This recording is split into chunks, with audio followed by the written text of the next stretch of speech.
आप लोगों का कोलोरेक्टल कार्सिनोमा। कोलोरेक्टल कार्सिनोमा से क्वेश्चन आता ही आता है, चाहे जो मर्जी हो जाए।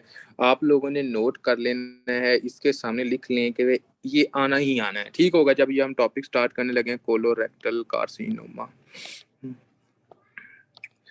अच्छा जी, सबसे पहले आप लोगों को पता होना चाहिए कि कोलोरेक्टल कार्सिनोमा जो होता है, ठीक है, ये एक तरह का मतलब कि नंबर थर्ड पर पाकिस्तान के अंदर का पूरी दुनिया में तीसरे नंबर पर इसके चांसेस सबसे ज़्यादा होते हैं, ठीक है। आपसे अगर पूछा जाता है कि सबसे ज़्यादा सॉरी नंबर थर्ड पर जो कैंसर किसका होता है, तो आपने कहना कोलोरेक्टल कार्सिनोमा होता है।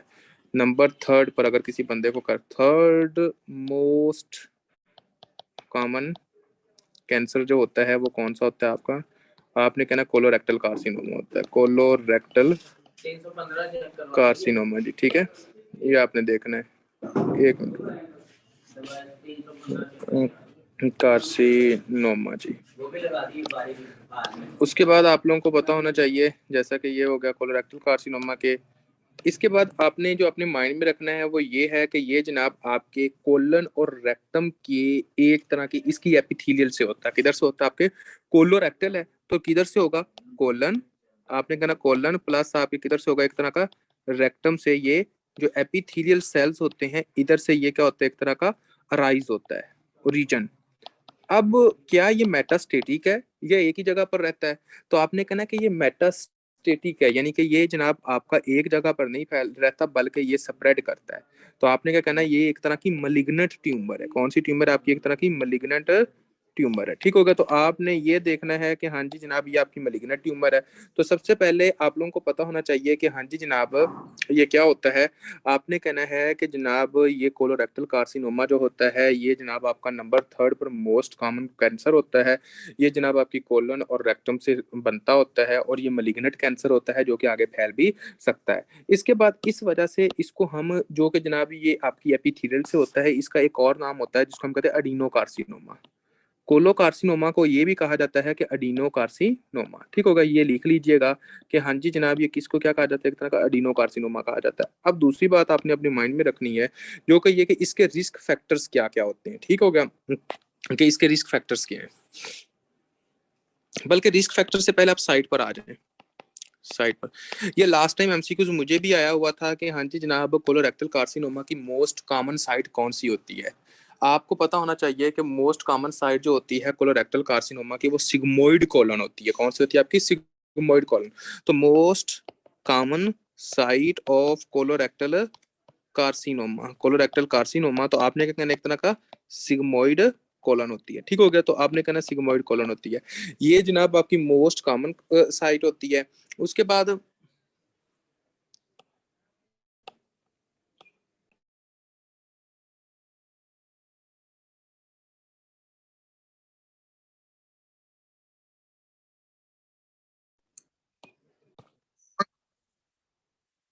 अच्छा जी, तो आपने मेन फोकस जो करना है वो किसकी तरफ जाना है? आपका एक तरह का सिग्मोइड कॉलन की तरफ करना है कि सिग्मोइड कॉलन जो होता है वो जनाब मोस्ट कॉमन साइट जो होती है कैंसर की वो होती है, ठीक हो गया।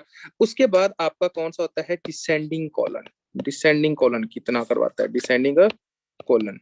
देखें जी डिसेंडिंग कोलन जो होता है वो जनाब आपका तकरीबन वहां पर 25% डिसेंडिंग कोलन में चांसेस होते हैं कैंसर होने के, ठीक हो गया। उसके बाद आपने कहना है कि एक तरह का मतलब कि डिफ्यूज होता है जो कि पूरी कोलन के अंदर फैला होता है। डिफ्यूज, डिफ्यूज का मतलब है जो पूरी कोलन के अंदर फैला। 25% इसके चांसेस होते हैं, ठीक है। तो साइड के अंदर आप लोगों को पता होना चाहिए कि मोस्ट कॉमन साइड क्या है? Sigmoid colon. मुख्तलिफ बुक्स के ऊपर मुख्तलिफ भी लिखा हुआ है, लेकिन आपने मेन जो है वो गूगल के ऊपर जो लिखा है मेन आपने वो वाला देख लेना है, ठीक हो गया। सिग्मोइड कोलन को, और पीएमसी का जो वेबसाइट है जो मॉक टेस्ट दिए हुए थे उसके ऊपर भी इन्होंने आंसर सिग्मोइड कोलन के मुताबिक ही लगाया था। तो आपने ये लिख लेना है, आपने किसी को नहीं बल्कि जो उनका मतलब कि पीएमसी का टेस्ट है उसको हमने फोकस उनको हमने फॉलो करना है। तो इसका जो आंसर बनेगा वो क्या बनेगा? आपका सिग्मोइड कोलन बनेगा। अच्छा जी, अब हम आगे आते हैं और आगे देखते हैं कि हाँ जी एक तरह के रिस्क फैक्टर्स क्या क्या होते हैं। रिस्क फैक्टर्स क्या क्या होते हैं? कोलोरेक्टल कार्सिनोमा के जो रिस्क फैक्टर्स होते हैं, सबसे पहले आप लोगों ने इसके अंदर ये देखना है कि एक तरह का फैमिली कैंसर होता है। इसको कहते हैं फैमिली कैंसर। समझ आ रही है? क्यों? क्योंकि ये फैमिलियल है, ये फैमिलीज के अंदर रन करता है। अच्छा, आप में से कोई ऐसा बंदा जो ऐसी किसी फैमिली को जानता हो जिसके अंदर या किसी खानदान के अंदर कोई बंदा जिसमें से जनाब पेट के यानी कि कोलोरेक्टल कार्सिनोमा से जिसकी डेथ हुई हो, या जिसको कोलोरेक्टल कार्सिनोमा हो, कोई ऐसा बंदा हो जो जो जानता हो, ठीक हो गया। तो आपने इसको क्या कहना है कि कोलोरेक्टल कार्सिनोमा जो होता है, अगर कोई हो तो वो देखिएगा उनकी फैमिली के अंदर रन करने वाली ये चीज होती है, जेनेटिक होता है, ये फेमिलियल होता है। तो लिख लें, एक और बात लिख लें कि जितने भी कैंसर होते हैं ना, मोस्टली वो फेमिलियली होते हैं। कैंसर आपकी ऐसी बीमारी है जो कि फैमिलीज के अंदर रन करती है, ठीक हो गया। उसके बाद देखें, पैथोलॉजी के अंदर आप एक चीज डिस्कस करोगे जिसको हम कहते होते हैं फेमिलियल एडिनोमाटस पॉलीपोसिस, ठीक है। फेमिलियल, FAP, इसको हम कहते हैं फेमिलियल एडिनोमाटस, एडिनोमाटस पोलीपोसिस, ठीक हो गया, पोलीपोसिस, ठीक है। ये आपने कहना है फेमिलियल एडिनोमाटस पोलीपोसिस जो होता है ये जनाब, ये आप पता है इसका मतलब क्या होता है? आपकी रसोलियां बनना शुरू हो जाती हैं, छोटी छोटी ट्यूमर्स बनना शुरू हो जाती हैं आपके एक तरह की कोलन के अंदर, इंटेस्टाइन के अंदर, फिर वो जो होता है वो कैंसर के अंदर चेंज होती हैं। ये लिख लें, पैथ के अंदर है, इंशाल्लाह GIT पैथ जब हम डिस्कस करेंगे उसके अंदर आपको फुल बताऊंगा कि इसका मैकेनिज्म क्या होता है। नंबर थर्ड, आप लोगों को पता होना चाहिए कि आपका एक तरह का यही जेनेटिक है, ये जेनेटिक वाला अभी एक और मैं बात करने लगा हूँ, ठीक हो गया, जिसके अंदर हम देखते होते हैं कि जनाब आपका एक सिंड्रोम होता है जिसको हम कहते हैं लिश-नीहान सिंड्रोम। ये आपका लिश-नीहान सिंड्रोम जो होता है ये आप डिस्कस करोगे एक तरह का मतलब कि आपकी बायोकेमिस्ट्री के अंदर भी है ये लिश-नीहान सिंड्रोम के बारे में, ठीक हो गया जी। बिल्कुल HGPRT सैफ। तो ये क्या होता है आपकी बायोकेमिस्ट्री के अंदर भी आप लोग डिस्कस करते हो, ठीक हो गया। अगर किसी ने बायोकेमिस्ट्री पढ़ी हुई है तो उसको पता चल जाएगा कि ये कौन सा सिंड्रोम है। इसकी वजह से भी क्या होता है आपका कोलोरेक्टल कार्सिनोमा हो सकता है, ठीक हो गया। उसके बाद देखें कि फॉर एग्जांपल एक डिजीज होती है जो कि आप GIT के अंदर, लिश-नीहान सिंड्रोम, सिंड्रोम का नाम क्या है आपका, एक तरह का सिंड्रोम का नाम है लिश-नीहान सिंड्रोम, ठीक है। ये आपकी बायोकेमिस्ट्री के अंदर आप पढ़ते हो, लिश-नीहान सिंड्रोम। अब मेरी बात सुने, अभी जो मैं अभी बातें ये बता रहा हूँ, लिश-नीहान सिंड्रोम, फेमिलियल एडिनोमाटस पॉलीपोसिस, उसके बाद फेमिलियल, ये कुछ मैं जो बातें बता रहा हूँ ये एक एक लाइन जो है इसके ऊपर छोटा छोटा टॉपिक है, समझ आ रही है। तो ये जो है ये आपकी पैथो की बातें, कुछ कुछ बायोकेमिस्ट्री की बातें, ये साथ साथ इंशाल्लाह हम उधर जब होंगे तब डिस्कस करते जाएंगे, लेकिन अभी आप लोगों को ये चीजों का पता हो कि ये है क्या, सिंपल आपको ये पता होना चाहिए। इसके बाद हम आ जाते हैं कि फॉर एग्जाम्पल एक आपकी डिजीज होती है, ये भी आपकी GIT के अंदर होती है, जिसको हम कहते हैं अल्सरेटिव कोलाइटिस, कहते हैं एक तरह का अल्सरेटिव कोलाइटिस। एक आपकी डिजीज होती है जिसको हम कहते हैं क्रोहन डिजीज, क्या होती है, एक तरह की क्रोहन डिजीज, ठीक हो गया। क्रोहन डिजीज जो होती है ये कैंसर के अंदर बहुत कम होती है, चेंज होने के कम चांस होता है, लेकिन इसका चांस बहुत ज्यादा होता है अल्सरेटिव कोलाइटिस का। अल्सरेटिव कोलाइटिस में पता क्या होती है, मोस्टली फीमेल ही होती हैं। इसमें ये होता है अल्सरेटिव कोलाइटिस के अंदर के जो फीमेल होती है ना, वो जब वॉशरूम जाती हैं, उनको जब स्टूल पास होता है तो स्टूल के साथ उनको ब्लड बहुत ज्यादा आता है, ठीक हो गया। स्टूल के साथ जो ब्लड होता है वो बहुत ज्यादा आता है, और उनको जो पेन होती है वो राइट लेफ्ट साइड पर होती है। कहाँ होती है, आपके लेफ्ट साइड पर पेन होती है, लेफ्ट इलियक फोसा की तरफ पेन हो रही होती है, ठीक है। और वो जब डॉक्टर जब चेक करता है तो उसके बाद डॉक्टर को पता चल जाता है कोलोनोस्कोपी के थ्रू या वैसे ही उसकी हिस्ट्री लेके कि हाँ जी जनाब इसको अल्सरेटिव कोलाइटिस है, ठीक है। तो फिर डॉक्टर उसको पता है क्या कहता है, डॉक्टर उसको कहता है कि जनाब आपने तकरीबन हर 5 साल बाद कोलोनोस्कोपी करवाते रहना है, हर 10 साल के अंदर अंदर तकरीबन। क्यों? क्योंकि उसकी रीजन ये होती है कि आपका एक तरह का अल्सरेटिव कोलाइटिस का जो पेशेंट होता है उसको कैंसर होने के चांसेस बहुत ज्यादा होते हैं, और अगर कुछ ऐसा होने लगे तो हम वक्तन फवक्तन उसको रोक सकें। इस वजह से डॉक्टर कहता होता है कि आपने लाजमी अपना रूटीन चेकअप लाजमी करवाना था। इसके आगे लिखने रूटीन चेकअप, ठीक है।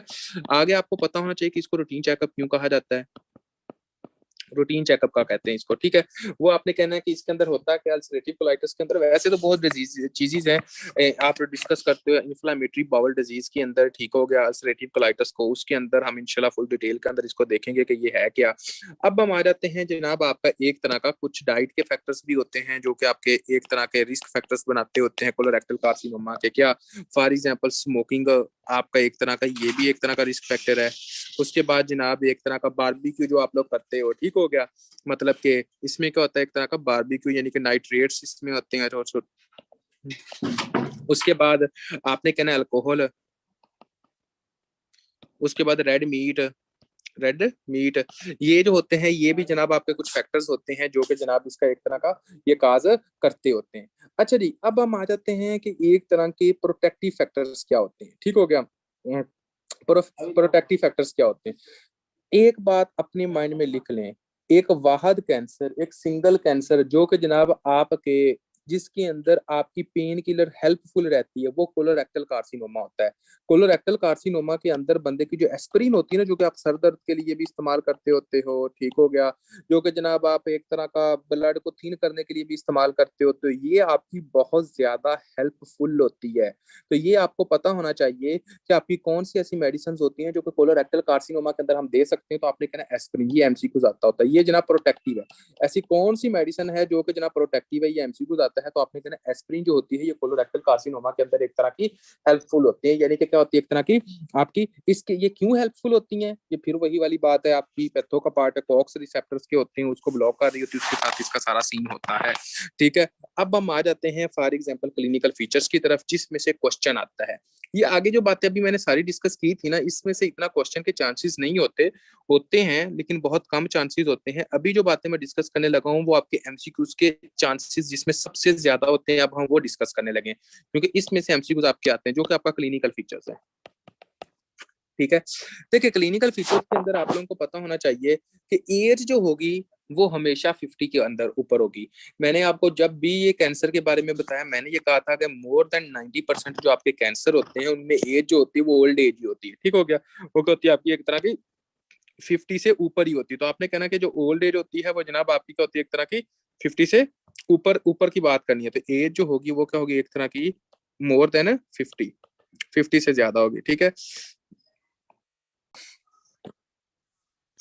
आगे आप लोगों को पता होना चाहिए कि एज ज्यादा होती है और उसके बाद इसके अंदर पर रेक्टल ब्लीडिंग होती है। क्या होती है, एक तरह की पर रेक्टल ब्लीडिंग होती है। आपने कहना पर रेक्टल ब्लीडिंग होती है, ठीक होगा। कभी भी क्वेश्चन के अंदर मेरी बात दोबारा गौर कर लीजिएगा, कभी भी क्वेश्चन के अंदर एज ज्यादा हो पर रेक्टल ब्लीडिंग हो रही हो, ठीक हो गया, पर रेक्टल ब्लीडिंग हो रही हो, इसके साथ डायरिया भी कभी हो और साथ कभी कभी कॉन्स्टिपेशन भी हो, दोनों के फीचर्स हो, यानी कि उसको डायरिया भी हो जाता है।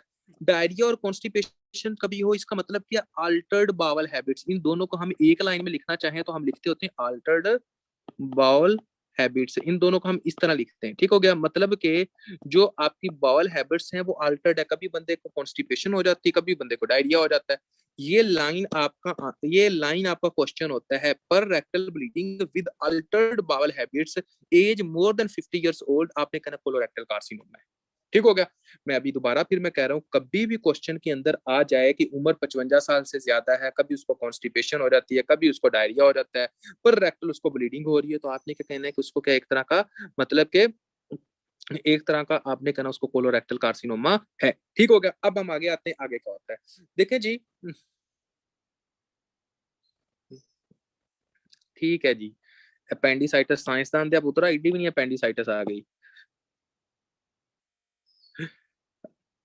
वो और चीज है, इसको इधर ना लेके आओ।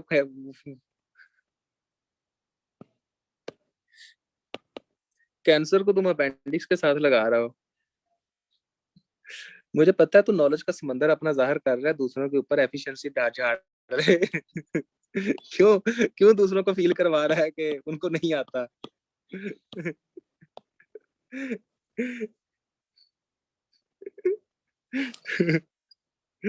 अच्छा जी, तो अब हम जनाब दोबारा डिस्कस करते हैं, ठीक है।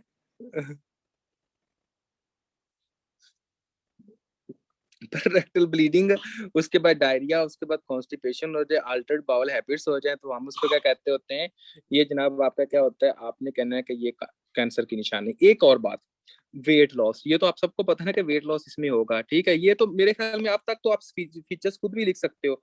साथ इसके अंदर आप क्या कहते हैं कि पेन किसकी हो सकती है, लेफ्ट साइडेड पेन भी हो सकती है, राइट साइडेड पेन भी हो सकती है। ठीक हो गया, ये देखें अभी मैं ये बताता हूँ कि आप, अच्छा मुझे आपने एक बात बतानी है कि अगर उसको एक तरह का ब्लड लॉस हो रहा है तो उसको अनीमिया हो सकता है कि नहीं हो सकता, शाबाश, उसको अनीमिया हो सकता है कि नहीं हो सकता, उसको अनीमिया होगा। ठीक हो गया, और एक और बात, कभी भी आयरन डेफिशिएंसी अनीमिया आए, आयरन डेफिशिएंसी अनीमिया आ जाए, प्लस ओल्ड एज आए, ओल्ड एज आए, ये कभी भी माइंड के अंदर आए तो आपने कोलोरेक्टल कार्सिनोमा की तरफ सबसे पहले जाना है, लिख लें। ये भी कभी ओल्ड एज और आयरन डेफिशिएंसी एनीमिया, तो आपने फिर भी कहाँ जाना है, आपका एक तरह का कोलोरेक्टल कार्सिनोमा के अंदर जाना है। यानी कि जब तक कोई और आपको एक तरह का पक्का डायग्नोज नहीं मिलता कि इसका कोई और डायग्नोज है या नहीं है, तो आपने सोचना है कि ये कोलोरेक्टल कार्सिनोमा हो सकता है। ये भी माइंड के अंदर बात लिखने। उसके बाद आपने कहना लो ग्रेड फीवर हो जाता है, low grade fever, loss of appetite, ठीक हो गया जी। उसके बाद जनाब नाइट स्वेट। अच्छा, ये बातें तो मेरे ख्याल में अब आप खुद ही लिख सकते हो, नाइट स्वेटिंग के बारे में, लॉस ऑफ एपिटाइट के बारे में, लो ग्रेड फीवर के बारे में 3 बातें, ये वेट लॉस 4 बातें तो देखो आप खुद लिख सकते हो अगर आपने खुद सोचा हो कि हर कैंसर के अंदर हमने लगाई है। Left sided pain, right sided pain, anaemia, पर रेक्टल ब्लीडिंग और बावल हैबिट्स चेंज हो जाना, ये बातें कुछ और नहीं हुए। तो क्वेश्चन के अंदर ये न्यू बातें आएंगी और ये 4 बातें एक्स्ट्रा जो हर क्वेश्चन के अंदर आती हैं कैंसर के अंदर, ठीक हो गया। तो आपने कहना इसको क्या, कोलोरेक्टल कार्सिनोमा है। अच्छा जी, अब हमने पता चल गया कि ये कोलोरेक्टल कार्सिनोमा है, लेकिन हमें ये नहीं पता चला कि ये कौन सी साइड का कैंसर है। हमें ये भी तो पता लगना चाहिए ना। अब देखें फॉर एग्जांपल आपको पता चला कि यार ये जनाब आपका तो एक तरह का स्टोमिक है, ठीक हो गया जी। उसके बाद जनाब ये आ गया जनाब एक तरह का, ये जनाब आपकी होगी एक तरह की स्मॉल इंटेस्टाइन, ये हो गया जनाब आपकी एक तरह की लार्ज इंटेस्टाइन, ये जनाब आपका एक तरह की मतलब ये लार्ज इंटेस्टाइन वाला पार्ट है, ठीक हो गया ये इस तरह। अब मेरी बात को गौर करना है, ये वाला पोर्शन कौन सा था, ये वाला जो पोर्शन है, ये वाला पोर्शन कौन सा, शाबाश, अभी मैंने ये बनाया है जिसके ऊपर मैंने ब्लैक ये पेंसिल लगा रहा हूँ। ये वाला जो पोर्शन होता है ये आपकी स्मॉल इंटेस्टाइन होती है। कौन सी इंटेस्टाइन आपकी, स्मॉल इंटेस्टाइन होती है, ठीक हो गया जी, जो आप लोगों को पता होना चाहिए। अब देखें ये वाला जो दूसरा जो पोर्शन है वो कौन सा है, ये आपका लार्ज इंटेस्टाइन। कौन सी थी आपकी, एक तरह की लार्ज इंटेस्टाइन होती है। अब मेरी बात को गौर करना है, आपकी राइट साइड ये वाली है या ये वाली है, पहले तो ये बताएं, शाबाश, जो आपकी राइट साइड है वो ये वाली है या ये वाली है राइट साइड, आपकी जो राइट साइड बन रही है वो कौन सी वाली बन रही है, ये वाली आपकी राइट साइड है, ठीक हो गया। यहाँ पर अपेंडिक्स होती है, सीकम होती है, सीकम के बाद आपकी अपेंडिक्स शुरू होती है, ये वाली साइड है, ठीक है, लेफ्ट साइड है।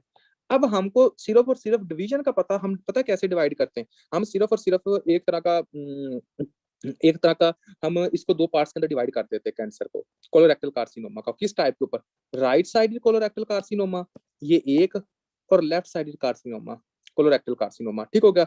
अब हम आते हैं राइट साइड के अंदर क्या होता है और लेफ्ट साइड के अंदर क्या होता है। सबसे पहले मुझे ये बताएं कि अगर किसी बंदे को राइट साइड के ऊपर कैंसर होगा तो उसको राइट साइड के ऊपर पेन होगी या लेफ्ट साइड के ऊपर पेन होगी, शाबाश, ये पहले बताएं। जो जो अगर फॉर एग्जांपल किसी बंदे को राइट इलियक फोसा पर पेन है, बात को गौर कीजिएगा, राइट इलियक फोसा के ऊपर पेन है, ठीक हो गया।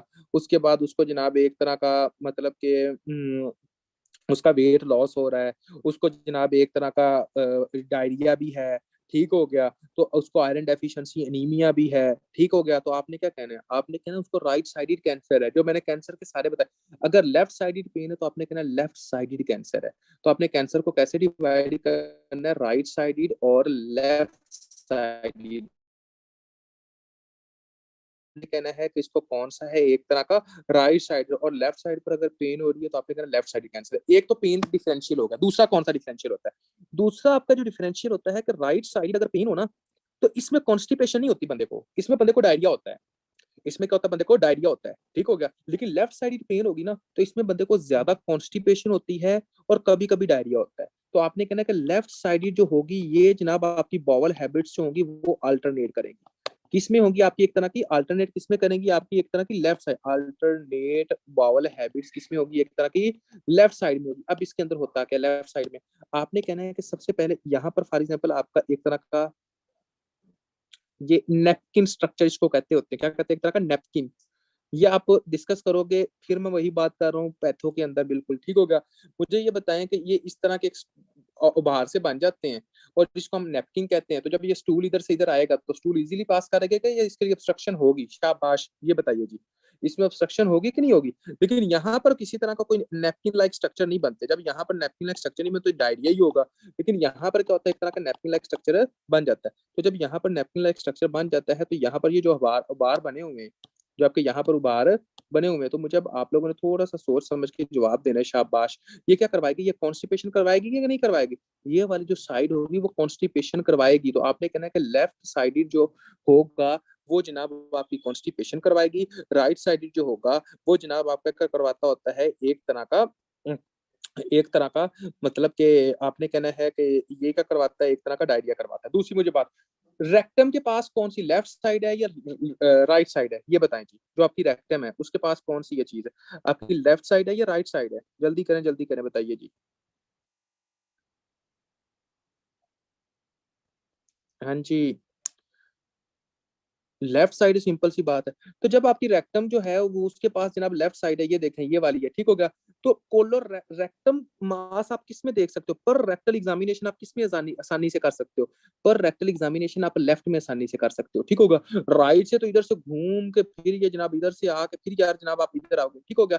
तो आपने कहना पर रेक्टल एग्जामिनेशन में आपका देखते हो लेफ्ट साइड पर क्या होता है, एक तरह का मास होता है। ये हो गया। अब आपने आगे देखना आगे क्या होता है। आगे आप लोगों को पता होना चाहिए कि ज्यादातर जो आयरन डेफिशिएंसी एनीमिया होता है ना, वो आपकी राइट साइडेड में होता है। क्यों, क्योंकि भाईजान इसमें आयरन डेफिशिएंसी एनीमिया इस वजह से इसमें होता है, उसकी रीजन ये होती है क्योंकि ब्लीडिंग हो रही है। क्या हो रही है, एक तरह की ब्लीडिंग हो रही है, डायरिया हो रहा है उसको। यहाँ पर डायरिया कॉन्स्टिपेशन है, यहाँ पर डायरिया कम है, ब्लीडिंग अनीमिया तो यहाँ पर भी होता है, लेकिन मोस्टली आपका अनीमिया कहाँ होगा, एक तरह का यहाँ पर।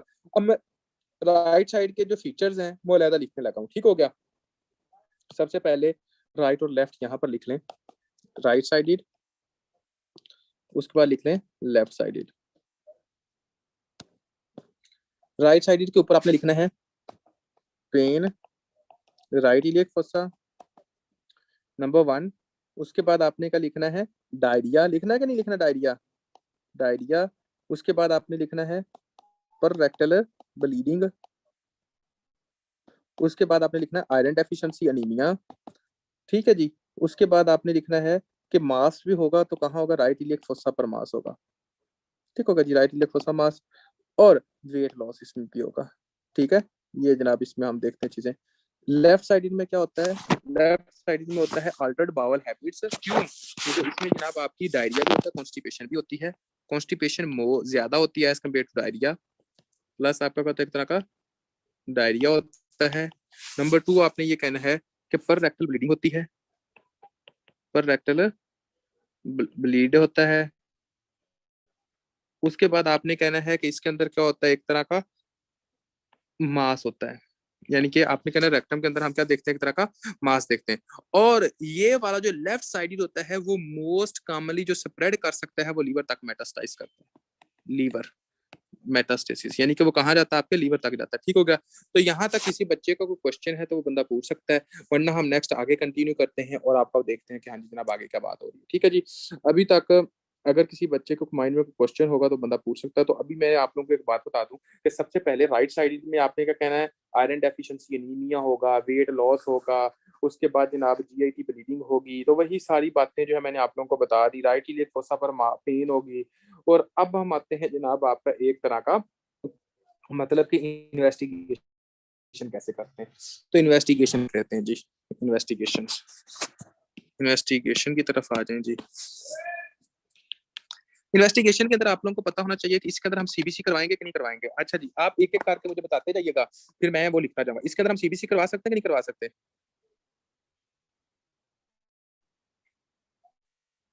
राइट साइड में मेटास्टेसिस हो सकती है, लेकिन लेफ्ट साइड जो होती है वो मोर उसमें ज्यादा चांसेस उसमें होते हैं। ये सीबीसी करवाएंगे। अच्छा जी, सीबीसी करवा ली। सीबीसी में आप क्या देखोगे, सीबीसी में आप क्या ऐसा कुछ देखोगे सीबीसी में। सीबीसी में आपका क्या होगा, सीबीसी में आप अनीमिया देखोगे, हीमोग्लोबिन का लेवल कम देखोगे, आप अनीमिया देखोगे, ठीक हो गया, एचबी कम होगी। उसके बाद आगे देखें, अगर फॉर एग्जांपल हम इसके लिए एक टेस्ट करते होते हैं जिसका हम कहते होते हैं स्टूल ओक्लूट ब्लड टेस्ट। क्या कहते हैं, stool for occult blood, stool occult blood test, ठीक हो गया जी। उसके बाद हम क्या करते हैं, अच्छा, आपका मास का कैसे पता चलता है कि आपके मास बना हुआ? उसके लिए हम जो टेस्ट करते हैं उसको हम कहते हैं बैरियम अनीमा। बैरियम अनीमा ये क्या करता है? आपका मास डिटेक्ट करता है, मास डिटेक्ट करता है। और आपका इन्वेस्टिगेशन ऑफ चॉइस क्या है? Colonoscopy with biopsy. Very important MCQs है ये, कि हाँ जी जनाब एक बंदा उसका वजन कम हो रहा है, उसके ऊपर रेक्टल ब्लीडिंग हो रही है, उसके बाद नाइट स्वेटिंग है, बहुत ज्यादा एमसीक्यूज इस तरह आता है। तो उसकी इन्वेस्टिगेशन ऑफ चॉइस क्या है? आपने कहना colonoscopy plus biopsy. Colonoscopy plus आपका एक तरह का बायोप्सी होता है। ठीक होगा जी, ये आपको पता। अच्छा जी, उसके बाद ट्यूमर मेटास्टेसिस के लिए हम क्या देखते होंगे? एक्सटेंट ऑफ ट्यूमर के लिए, एक्सटेंट ऑफ ट्यूमर के लिए हम क्या देखेंगे? शाबाश बताइएगा। एक्सटेंट ऑफ ट्यूमर के लिए हम क्या देखेंगे? सीटी एमआरआई देखेंगे, सीटी एमआरआई देखेंगे। ठीक होगा। तो ये था जनाब आप लोगों का सारा हिसाब। अब हम आते हैं जनाब आपका नेक्स्ट, और आगे देखते हैं कि आगे क्या होता है। अब हम आते हैं स्टेजिंग, कि स्टेजिंग क्या होती है। ठीक होगा जी, स्टेजिंग। स्टेजिंग के अंदर आप लोगों को पता होना चाहिए कि सबसे पहले आपकी जो स्टेजिंग होती है इसके अंदर हम एक क्राइटेरिया लगाते हैं जिसका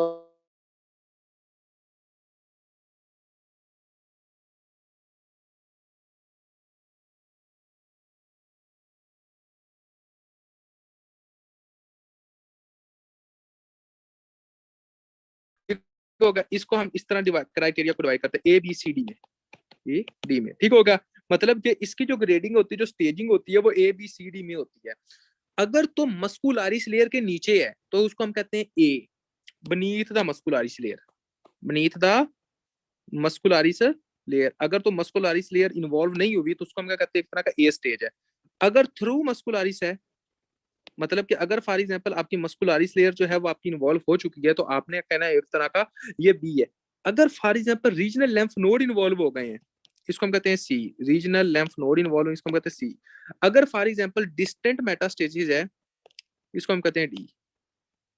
ड्यूक्स क्राइटेरिया को हम कैसे डिवाइड करते हैं? हम ए बी सी डी में डिवाइड करते होते हैं। अगर तो फॉर एग्जांपल आप लोगों को पता होना चाहिए कि इसको हम किस में डिवाइड करते हैं? ए बी सी डी में डिवाइड करते होते हैं। अगर तो फॉर एग्जांपल मस्कुलारिस लेयर के नीचे नीचे बात है तो आपने कहना है ए। अगर फॉर एग्जांपल मस्कुलारिस लेयर को क्रॉस हो रहा है कैंसर तो आपने कहना है बी। अगर for example regional lymph node involve है तो आपने कहना है सी। और अगर फॉर एग्जांपल आपका क्या है, आपने कहना है डी। कब कहना है आपने? डी आपने कहना है कि हाँ जी जनाब तब होता है जिस वक्त आपका एक तरह का डिस्टेंट मेटास्टेसिस होती है। ठीक है, तो ये जनाब आप लोगों को पता होना चाहिए। अब यहाँ अब हम आगे आते हैं कि और क्या है।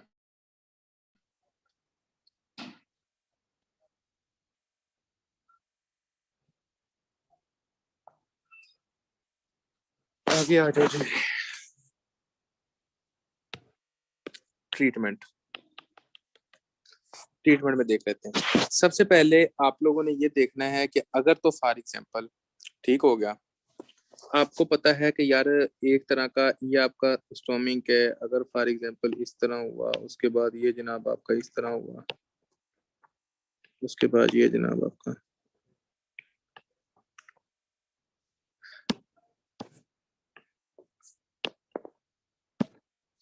ये, अगर फॉर एग्जांपल ना आपका ये सीकम और असेंडिंग कोलन इन्वॉल्व हो, ये वाला इतना इन्वॉल्व हो, समझ आ रही है? सीकम और असेंडिंग कोलन इन्वॉल्व है ये वाला।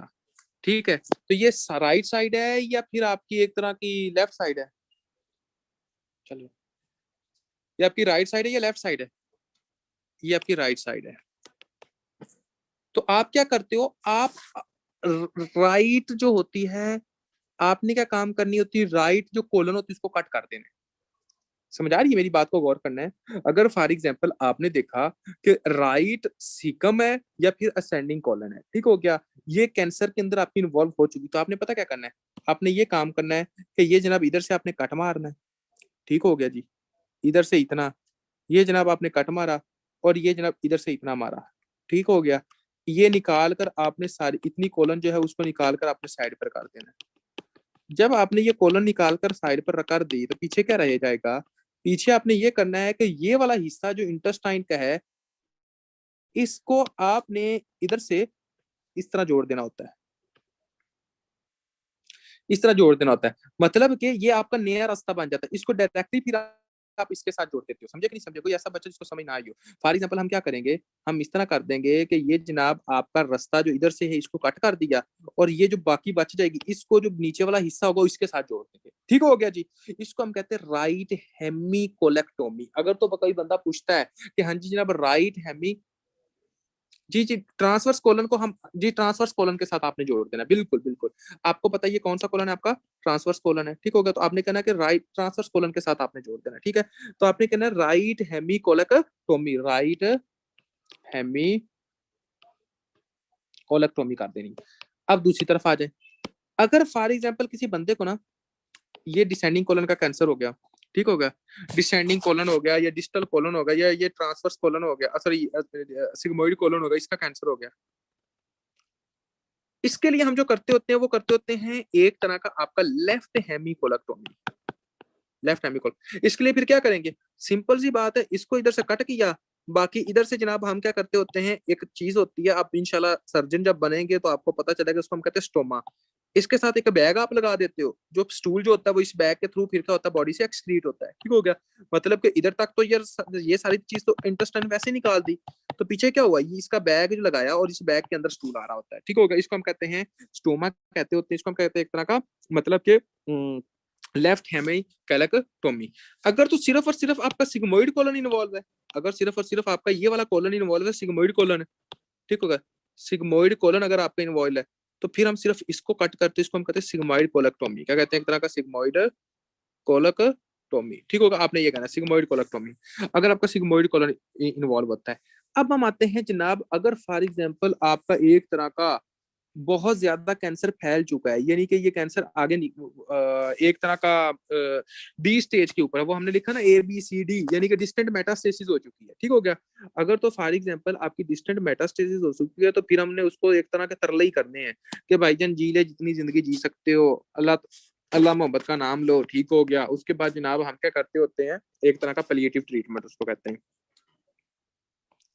पलिएटिव ट्रीटमेंट कहते होते हैं। और नंबर 1, उसके बाद आपने करना होता है एक तरह का मतलब कि रेडियोथेरापी या कीमोथेरापी, इसके ऊपर बंदे को रखते हो, जितनी देर जी सकता हो वो रख लो, बाकी बस उसका टाइम आया हुआ है, जल्दी ही लगा जाना है उसने। ठीक है, तो ये था जनाब कोलोरेक्टल कार्सिनोमा। कोलोरेक्टल कार्सिनोमा के अंदर जो मेन बातें आपने याद रखनी है ना, मैं अभी भी कह रहा हूँ इसमें से क्वेश्चन लाजमी आता है, मेरे ख्याल में हर पेपर के अंदर इसमें से क्वेश्चन लाजमी आया होगा। ठीक होगा, ये इतना मेन इंपॉर्टेंट है। तो कोलोरेक्टल क्योंकि सर्जरी जो है वो है ही बहुत छोटी, ये मतलब कि इतनी बड़ी सर्जरी है नहीं, सर्जरी आप इजीली कर सकते हो, नंबर आपको बहुत ज्यादा देते हो, हर टॉपिक इसका मेन इंपॉर्टेंट है, एक एक टॉपिक इंपॉर्टेंट है, कोई ऐसा टॉपिक नहीं जिसमें से क्वेश्चन ना आते हो। तो कोलोरेक्टल कार्सिनोमा में सबसे ज्यादा आपने पहली बात एज को मेंशन करना, लिख लें अगर किसी ने लिखना हो, एज को मेंशन करना है, एज ज्यादा होगी, बंदे को पर रेक्टल ब्लीडिंग आती होगी, अल्टर्ड बावल हैबिट्स होंगी, आयरन डेफिशिएंसी एनीमिया होगा, राइट या लेफ्ट इलियक फोसा पर पेन होगी। ठीक हो गया, तो उसको क्या होगा, आपने कहना है जनाब उसको एक तरह का कैंसर है। ठीक हो गया, और उसके बाद एज ज्यादा होगी, मैं फिर दोबारा दोबारा कह रहा हूँ, एज ज्यादा होगी, नाइट स्वेटिंग होगी, वेट लॉस होगा, इसको आपने कहना कि यार ये कोलोरेक्टल कार्सिनोमा है। ठीक है, उसके बाद आपको पता चलना चाहिए कि कोलोरेक्टल कार्सिनोमा के अंदर इन्वेस्टिगेशन ऑफ चॉइस क्या, आपने कहना कोलोनोस्कोपी विद बायोप्सी। अगर पूछा जाए कि एक्सटेंट के लिए यानी कि फैलने के लिए क्या काम करते हो, आपने कहना CT MRI करते हो। अगर कहा जाए कि हाँ जी जनाब इसके अंदर जो आप लोगों का एक तरह का मास को देखने के लिए आप क्या करते हो, तो आपने कहना कि हम मास को देखने के लिए इसको एक तरह का बैरियम अनीमा करते हैं। अगर पूछा जाए कि हाँ जी जनाब आपकी कॉन्स्टिपेशन जो है वो किस में होती है, लेफ्ट इलियक फोसा में होती है, right iliac fossa right side में यानी कि कैंसर में होती है, आपने कहना है कि कॉन्स्टिपेशन राइट साइड में होती है, लेफ्ट साइड में कॉन्स्टिपेशन नहीं होती है। आपने अगर पूछा जाए कि अगर फॉर एग्जांपल कोई बंदा है जिसको iron deficiency anaemia, right iliac fossa पर पेन हो रही, तो वो क्या है, आपने कहना भाई जान वो कैंसर के साथ प्रेजेंट कर सकता हो सकता है उसको कोलोरेक्टल कार्सिनोमा हो। और आपने क्या करना, फीकल ओकुल्ट ब्लड टेस्ट करवाना होता है, क्लोनोस्कोपी करवानी होती है विद बायोप्सी, ये लाजमी करवानी है, लाजमी करवानी है, लाजमी करवानी है, मैं फिर कह रहा हूँ, और यही आपका MCQ जाता है। अगर राइट साइड इन्वॉल्व है, राइट हेमिकोलेक्टोमी करनी है, लेफ्ट साइड इन्वॉल्व है, लेफ्ट हेमिकोलेक्टोमी करनी है, अगर for example sigmoid colon involve है, सिग्मोइड कोलेक्टोमी करनी है, और उसके बाद अगर फॉर एग्जांपल डी वाला पोर्शन आ गया, फैल चुका है, तो फिर जनाब तरले मिनटें करवानी है उससे, और उसके बाद उसकी रेडियोथेरापी कीमोथेरापी चलती रहनी है, इसके अलावा और कोई हिसाब नहीं होता है। ठीक है,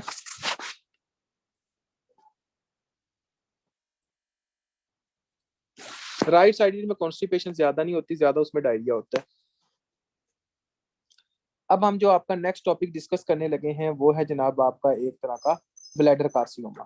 ठीक है, कि आपको ब्लैडर का कार्सिनोमा क्या होता है, अब हम वो डिस्कस करते हैं। ब्लैडर कार्सिनोमा तो उसको देख लेते हैं।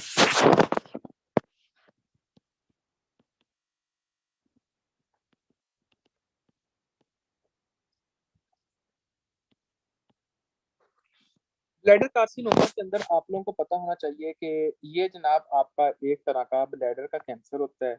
ब्लैडर जो बनी होती है ना, ये आपकी दो तरह की एपिथेलियल की बना होता है। एक होता है ट्रांजिशनल एपिथेलियम, एक होता है स्क्वेमस सेल एपिथेलियम। समझ आ रही है? अगर कोई पूछे ना कि हाँ जी जनाब आपका गाल ब्लैडर कितनी जगह का बना, कितनी चीज एपिथेलियल का बना है, आपने कहा दो एपिथेलियल का बना होता है। ये अलग बात है कि आपने लाइकोसाइन को भी पीछे छोड़ दिया और हम सिर्फ और सिर्फ ट्रांजिशनल एपिथेलियम याद करते हैं कि जो आपका यूनिटोयूरेनल जो ट्रैक होता है उसमें होता ही सिर्फ ट्रांजिशनल एपिथेलियम है। ऐसा नहीं होता, उसके साथ पीछे किसी जगह पर आपका स्क्वेमस एपिथेलियम भी आता है। ठीक है, तो आपने कहना है कि सबसे पहले तो लिख लें कि ब्लैडर की जो होती है वो कौन सी एपिथेलियम का बना होता है। आपने कहना ट्रांजिशनल एपिथेलियम, और दूसरा कौन सा होता है आपने कहना एक तरह का स्क्वेमस एपिथेलियम। जो आपका ट्रांजिशनल एपिथेलियम होता है ना, इसका कैंसर आपको 95% चांसेस है। जो आपका स्क्वेमस सेल कार्सिनोमा होता है ना, इसके चांसेस आपको सिर्फ और सिर्फ 5% होते हैं। ठीक हो गया, आपने ये देखना है। उसके बाद देखें रिस्क फैक्टर्स की बात करते हैं। रिस्क फैक्टर वेरी इंपॉर्टेंट लिख लें, इसमें एक रिस्क फैक्टर बहुत ज्यादा इंपॉर्टेंट है, लिख लें आगे वेरी इंपॉर्टेंट। ठीक हो गया, वीआईपी कर लें आप।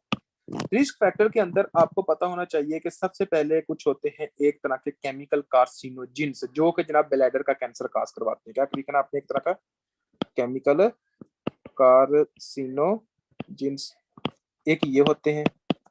उसके बाद आप लोगों को पता होना चाहिए केमिकल कार्सिनोजिन्स के अंदर कौन कौन से आते हैं। असल में ये जो बंदा होता है ना बेचारा, क्वेश्चन ऐसे आता है कि हाँ जी जनाब उन बंदों में ब्लैडर का कैंसर बहुत ज्यादा होता है जो कि लेदर की फैक्ट्री के अंदर काम करते हैं, जो कि रबर के का काम करते हैं, जो कि प्रिंटिंग हो गया, उसके बाद सीवरेज वर्कर के तौर पर काम करते हैं, उनमें ज्यादा होता है। ठीक हो गया, तो आपने कहना है कि इनमें ज्यादा होने के चांसेस होते हैं। इनमें जनाब सीवरेज वर्कर,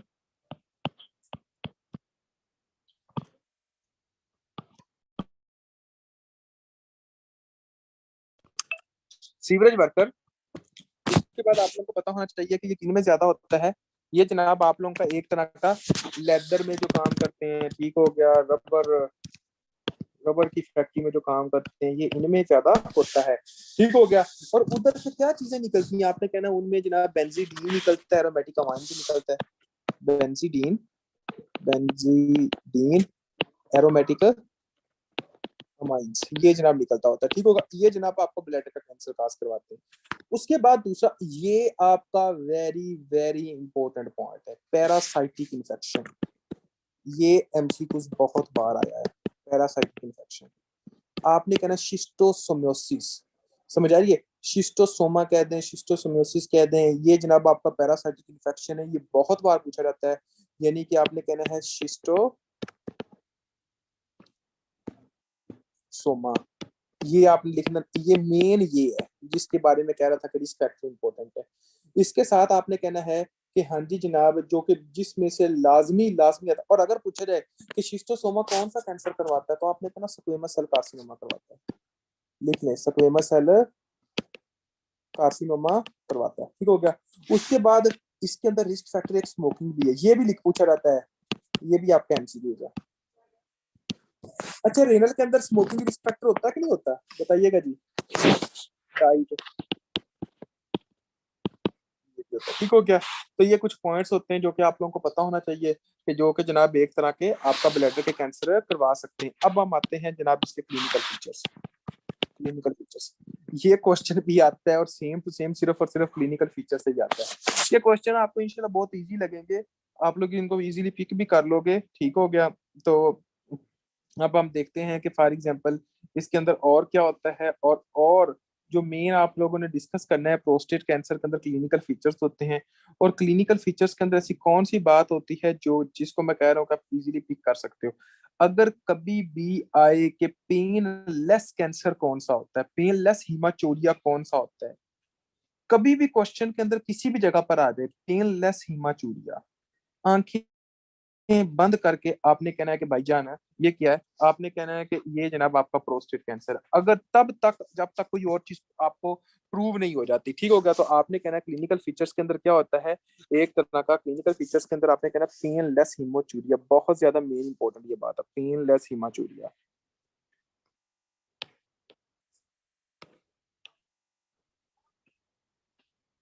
पेनलेस हीमोचूरिया, ठीक है। और सॉरी, प्रोस्टेट नहीं, सॉरी ब्लैडर की बात कर रहे हैं, सॉरी सॉरी सॉरी, वो मुंह से ऐसे निकल गया होगा, प्रोस्टेट ब्लैडर की बात कर रहे हैं, ठीक है। तो आपने कभी भी किसी भी जगह पर पूछा जाए कि हाँ जी जनाब आपका पेनलेस हीमाचूरिया किस में होता है, तो आपने कहना कि भाईजान जो पेनलेस हीमाचूरिया होता है वो किस में होता है, आपको एक तरह का ब्लैडर कार्सिनोमा में होता है। ये बहुत ज्यादा मेन इंपॉर्टेंट है, ठीक होगा, इसमें से क्वेश्चन आपका आता है। और ये पेनलेस हीमाचूरिया होता है, और इसके साथ साथ बंदे को क्या होगा, अगर आप सोचें कि एक बंदे को ब्लैडर का कैंसर हो गया है, फॉर एग्जाम्पल ये जनाब उसका किडनी है, ये जनाब इधर किडनी है, ये जनाब यूरिटर उसका निकल रहे हैं, ये जनाब यूरिटर निकल रहे हैं, ये जनाब ब्लैडर आ रहा है, ये जनाब यूरिथ्रा है।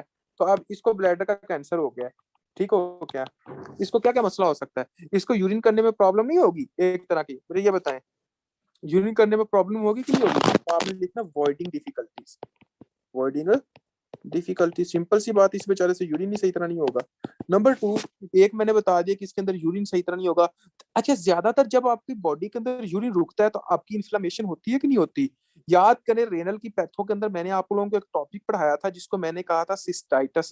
सिस्टाइटस या यूरिनी इन्फ्लेमेशन के अंदर मैंने ये भी कहा था कि यूरिनरी स्टेसिस जो होता है वो भी आपका करवाता होता है। याद है वो वाला टॉपिक। तो आपको पता होना चाहिए कि हाँ जी जनाब, ज्यादा देर यूरिन रोकने से भी, या अगर कोई बंदा ज्यादा देर यूरिन रोकता रहता है या किसी वजह से यूरिन रुक जाता है, तो उसकी वजह से भी क्या होगा, आपने कहना है कि उसकी वजह से भी जनाब आपको ब्लैडर कैंसर और sorry, आपको एक तरह का मतलब कि इन्फेक्शन हो सकती है, और ब्लैडर की इन्फेक्शन को कहते हैं सिस्टाइटिस। आपने मेन करना है सिस्टाइटिस, ठीक हो गया। वॉइडिंग डिफिकल्टीज हो सकती हैं, सिस्टाइटिस हो सकता है बार बार। उसके बाद वेट लॉस होगा कि नहीं होगा, वो वेट लॉस तो हर किसी में डालना है यार, लेम्फोडिनोपैथी भी डालना है, लेम्फोडिनोपैथी भी डालना है, ठीक हो गया। और देखिए मैंने सबसे पहले क्या कहा कि अगर फॉर एग्जांपल किसी भी जगह पर पेनलेस हीमाचूरिया आ जाए, आपने आंखें बंद करके क्या करना है, अपनी आंखें बंद करके कहना है कि हाँ जी जनाब ये क्या है, आप एक तरह का ब्लैडर कार्सिनोमा है, ठीक हो गया। अब आगे देखते हैं आगे क्या होता है।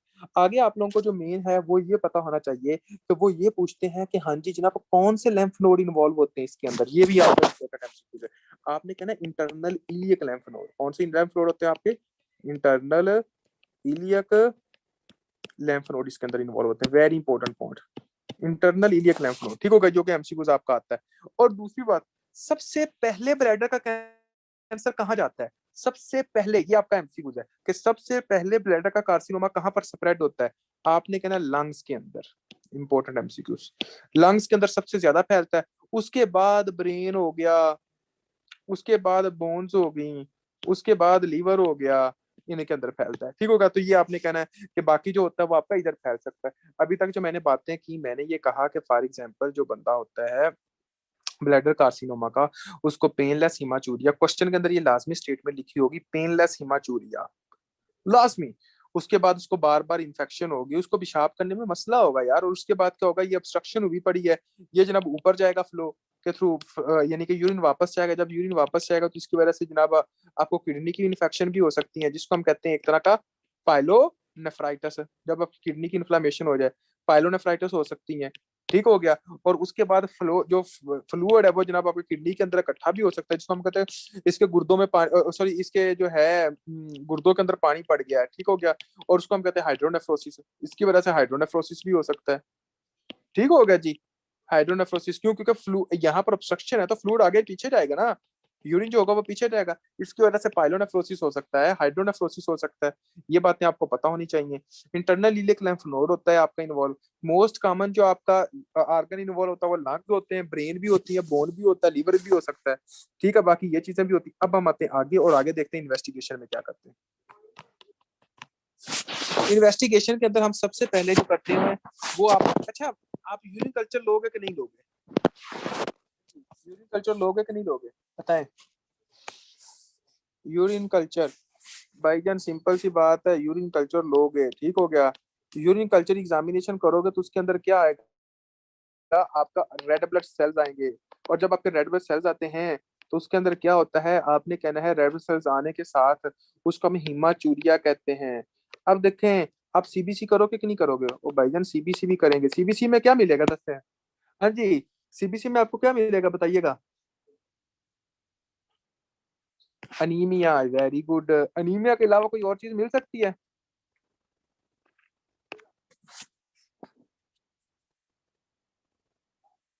इन्फेक्शन है तो डब्ल्यूबीसी मिलेंगे।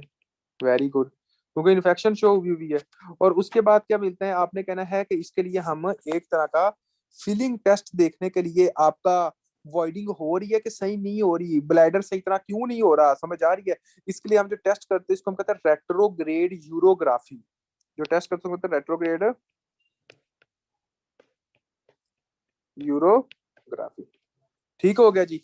इसके बाद आप लोगों को पता होना चाहिए कि हाँ जी जनाब, एक तरह का कि आपकी इन्वेस्टिगेशन ऑफ चॉइस क्या है। इन्वेस्टिगेशन ऑफ चॉइस है ये एमसीक्यू से आपको, सिस्टोस्कोप प्लस बायोप्सी, ये आपका एमसीक्यू है। ठीक हो गया जी। बाकी एक्सटेंट के लिए आप एमआरआई दूसरी सारी चीजें करवाते हैं, वो तो आप सबको पता है। ठीक हो गया जी। यहाँ तक किसी बच्चे का कोई भी क्वेश्चन है तो बंदा पूछ सकता है। शाबाश एनीवन जी। ओके जी। अब हम आते हैं स्टेजिंग की तरफ, इसकी स्टेजिंग देख लेते हैं, फिर हम आगे आ जाते हैं। और भी आप लोगों का पॉइंट होगा तो वो भी इंशाल्लाह क्लियर होता जाएगा कि स्टेजिंग का क्या हिसाब होता है। स्टेजिंग के अंदर आपने सबसे पहले देखना है कि एक स्टेज होती है जिसको हम T1S कहते हैं, स्टेजिंग। क्योंकि ये वापस जा रहा होता है, ये वापस जा रहा होता है। ठीक हो गया। स्टेजिंग, इसका नाम हमने रेट्रोग्रेड लगाया, इंट्रोग्रेड भी होते हैं। T1S, T1S, T1S का मतलब होता है कि फॉर एग्जाम्पल अभी कहाँ पर है, एक तरह का यहां से था, ब्लैडर का ब्लैडर के अंदर ही है, इन साइटो, इन साइटो। मैंने T1S तकरीबन कोई 20 बार बोल चुका हूँ। T1 lamina propria, lamina प्रोपिरा। T2, T2 आपने कहना सुपरफिशियल मसल के अंदर जाता है, सुपरफिशियल मसल, रट्टे के अलावा ये कोई हाल नहीं है इसका।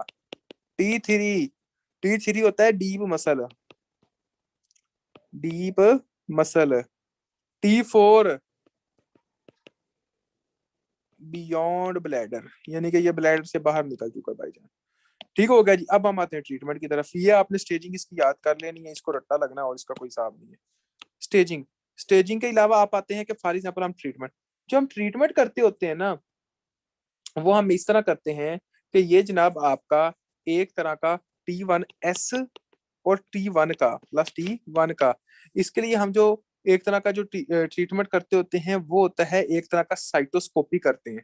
आपका सिस्टोस्कोपी है, साइटोस्कोपी, जब लफ्ज सिस्टो आ जाए ना इसका मतलब है ब्लैडर की बात हो रही है। ठीक हो गया। और इसको हम कहते हैं डायाथर्मी, क्या कहते हैं, एक तरह का नाम का इसका, एक तरह का डायाथर्मी सिस्टोस्कोपी आप ये करते होते हो। इसके अंदर आप एक तरह की यानी कि कीमोथेरापी देते होते हो, और वो कीमोथेरापी जो देते हो उसको हम कहते हैं इंट्रावेजिकल कीमोथेरापी, इंट्रावेजिकल कीमोथेरापी, इंट्रावेजिकल कीमोथेरापी देते होते हो। ठीक हो गया। आपको ये पता हो कि कौन सी कीमोथेरापी आपने देनी, इंट्रावेजिकल कीमोथेरापी। इसके बाद हम आते हैं आगे, और T2 और T3 का जो ट्रीटमेंट है ना, T2 और 3 का मतलब कि इनका सुपरफिशियल और डीप मसल का ट्रीटमेंट जो होता है, इसका ट्रीटमेंट ये होता है कि रेडिकल सिस्टोस्कोमी सिस्टक्टोमी कर देते हैं। ठीक हो गया। रेडिकल सिस्टक्टोमी कर देते हैं, हमने क्या करना, रेडिकल सिस्टक्टोमी करते हैं। और मेन ट्रीटमेंट यही होता है, ये लिख लें। अगर किसी जगह पर कोई और ऑप्शन ना दिया जाए कि ब्लैडर का ट्रीटमेंट क्या है, आपने करना रेडिकल सिस्टक्टोमी, एमसीक्यूज। अगर कभी भी आ जाए जगह पर के ब्लैडर कार्सिनोमा का ट्रीटमेंट क्या, आपने करना रेडिकल सिस्टेक्टोमी, साथ आपने लगानी है कीमोथेरापी, इसके साथ इसके क्या लगानी है, आपने एक तरह की कीमोथेरापी लगानी है। T4 का क्या ट्रीटमेंट है? T4 का ट्रीटमेंट होता है पिलिएटिव, यानी कि उसको तरले मिनते करनी है, इंशाल्लाह ठीक हो। देखो जी आखिरी वक्त है, मान लो खुद ही ठीक हो गया, जाना तो आपने है ही, तो ये सारी बातें उससे करनी है। तो ये था जनाब आज के टॉपिक्स। आपकी सिर्फ और सिर्फ एक आगे इंशाल्लाह नेक्स्ट हम डिस्कस करेंगे आपके हर्निया के टॉपिक्स, हर्निया क्या होते हैं, इंग्वाइनल हर। अब आवाज आ रही? कभी भी, ओके ओके ओके, मैं दोबारा बोल देता हूँ, कोई मसला नहीं। कभी भी क्वेश्चन के अंदर आपका एक तरह का ब्लैडर कार्सिनोमा का ट्रीटमेंट आ जाए तो आपने कहना है रेडिकल सिस्टेक्टोमी, मेन इंपॉर्टेंट ये है। T2 और T3 यानी कि ब्लैडर को कट कर देना है, उसके बाद साथ कीमोथेरेपी आप करते होते हो। T4 के अंदर आप प्लिएटिव ट्रीटमेंट करते हो, आपने कहना यार हो जाएगा, मतलब कि अब आखिरी टाइम पेशेंट कोई हल नहीं हो सकता। ऐसा कोई कंडीशन होती है ना जिसमें कैंसर के अंदर डॉक्टर्स कहते हैं कि इसको घर ले, जो हमारे पास इसका कोई इलाज नहीं है, जिसका कह देते हैं कि अब सिर्फ हम कोई दवाइयां वगैरह ये वाला कोई हिसाब नहीं हो सकता, वो प्लिएटिव होता है। ठीक होगा, उसके अंदर क्या करते हैं, सिर्फ और सिर्फ बेचारे के लिए पेन किलर्स देते हैं ताकि उसकी दर्द कम होती रहे, बाकी और कोई हिसाब नहीं होता, और कोई दवाई नहीं होती, सिर्फ पेन किलर लगती रहती ताकि इसने जाना ही है तो इसकी दर्द कम हो जाए कम से कम। ठीक हो गया, ये होता है। और क्योंकि कैंसर वाले बंदे को बहुत गंदी और सीवियर दर्द होती है इस वजह से, और ये T1 जो होता है वो डायाथर्मी सिस्टोस्कोपी करते होते हैं। ये था जनाब आज के टॉपिक्स, और नेक्स्ट इंशाल्लाह कल का जो आपका टॉपिक होगा उसके अंदर हम हर्निया डिस्कस करेंगे। हर्निया आपके टॉपिक्स के अंदर होंगे कि अम्बिलिकल, सारे के सारे हर्निया, कि हर्निया क्या होता है, और हर्निया भी बहुत ज्यादा मेन इंपॉर्टेंस है। मैं कोशिश करूंगा इंशाल्लाह, क्योंकि हर्निया बहुत ज्यादा है कि पूरे का पूरे टॉपिक्स के जो है वो खत्म करवा सकूं। ठीक है, बाकी कोई बच्चे का किसी तरह का कोई क्वेश्चन है तो आप लोग पूछ सकते हो।